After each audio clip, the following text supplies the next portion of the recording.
Hello, my name is Mike. This is my subject Stephanie. Today we will be demonstrating the push-up. If you've never seen a push-up before, this is what one looks like.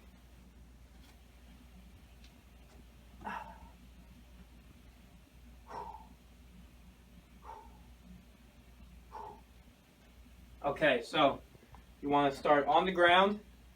You want to have your hands shoulder width apart, hands below the shoulders. You want to keep a neutral spine, and you want to have your feet about 6 inches apart. For my subject, she cannot perform a full push-up, so she will be beginning on her knees. During this exercise, you want to bend at the elbows, lowering your chest and hips simultaneously to the ground. You want to inhale on the way down and exhale on the way up. It is important to stabilize your abdominals and gluteus maximus. The prime movers of this exercise are the pectoralis major, anterior deltoid, triceps, trapezius, and rhomboids. So let's just go ahead and do a couple.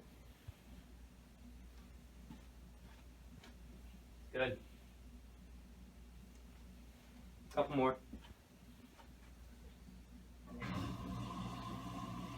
Great. Okay. So, if the push-up is too easy, we can change the hand placements. You could elevate your feet, and we could do dynamic plyo push-ups. If the push-up is too challenging, you can start on an elevated surface, such as against the wall, or as such on your knees. Some common flaws to look out for are flared elbows, lumbar hyperextension, hip flexion, and missing the full range of motion. Okay, so now we will be demonstrating the deadlift. If you've never seen a deadlift before, this is what one looks like.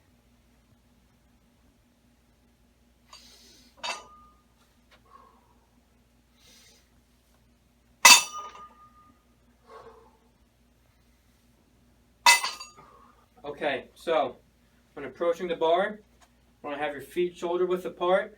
You want to have your shins about an inch to an inch and a half away from the bar. You will then bend at the knees, drop your hips, grab the bar with an overhand grip right outside the shins. It is important to keep your chest up. You want to be looking at the ground about 12 to 15 feet away. You want to keep your arms straight, neutral spine throughout the entire lift, keeping your upper and lower back tight. When you're about to pick the bar up, you want to take a deep inhale at the bottom, shift the weight onto your heels, and push. You will then exhale at the top, inhale, and repeat that breathing process. So let's just do a couple. Make sure she's got it right. Good. One more.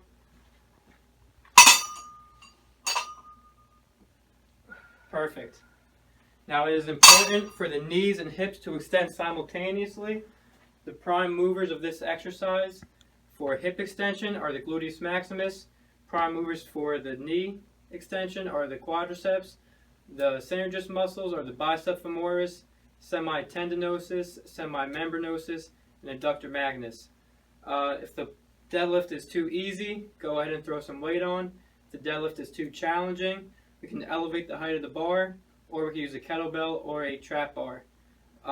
Some common flaws to look out for are not keeping your upper and lower back tight, having the bar get too far away from you, not dropping your hips and using your lower back, and dropping the bar at the top of the lift.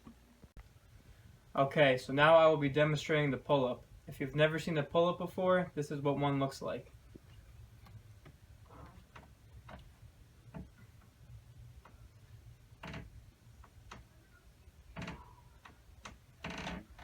Okay, when approaching the bar, you want to place your hands on the bar with an overhand grip about shoulder width apart.